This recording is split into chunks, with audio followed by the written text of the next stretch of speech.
भारतका प्रधानमन्त्री नरेन्द्र मोदीको भाजपाले 10 वर्षमा पहिलो पटक संसदीय बहुमत गुमाएको छ। भारतको लोकसभामा रहेको कुल सीट 543 मध्ये भाजपा नेतृत्वको सत्ता गठबन्धन एनडीएले 293 सीट जित्यो। यता कंग्रेस नेतृत्वको विपक्षी इन्डिया गठबन्धनले अप्रत्याशित रूपमा 231 सीटमा विजय हासिल गर्दा मोदीलाई ठूलो झड्का दिएको छ। विश्वको सबैभन्दा ठूलो निर्वाचनको रूपमा गत अप्रेल 19 गतेदेखि 6 हप्तामा 7 चरणमा सम्पन्न भएको भारतको 18औं लोकसभा निर्वाचन सम्पन्न भएको हो। भाजपाले 2024 को निर्वाचनमा मात्रै 240 सीट जितेको छ। तेलुगु देशम पार्टी टीडीपीले 16, जनता दल संयुक्तले 12, शिवसेना सिन्धेले 7, लोक जनशक्ति पार्टी रामविलासले 5 सीटमा जित हासिल गर्दा एनडीएका अन्य 10 दलले भने एक सीटमा मात्र जित्यो। यता कंग्रेस एक्लैले 79 सीटमा विजय हासिल गर्यो, जबकि सन् 2019 मा विपक्षी नेपाली कंग्रेस 52 सीटमा मात्र सीमित भएको थियो। कंग्रेस नेतृत्वको विपक्षी गठबन्धन इन्डियामा रहेका समाजवादी पार्टी सपाले 37, तृणमूल कंग्रेस टीएमसीले 29,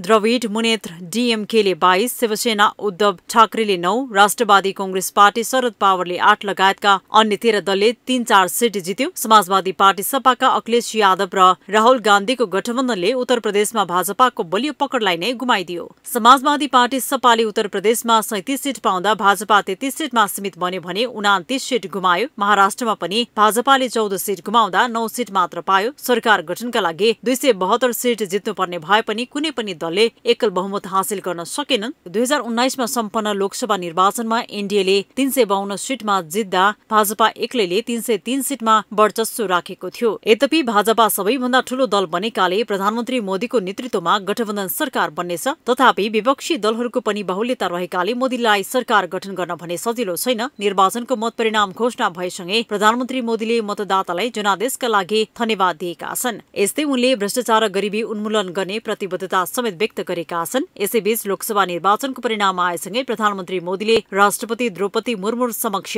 राजीनामा पेश गरेका छन्। मोदीले तेस्रो कार्यकालका लागि आगामी जुन 8 मा प्रधानमन्त्रीको रूपमा शपथ ग्रहण गर्ने तयारी समेत गरेका छन्। 7 स्टार 4K का लागि अन्तर्राष्ट्रिय ब्युरोको रिपोर्ट।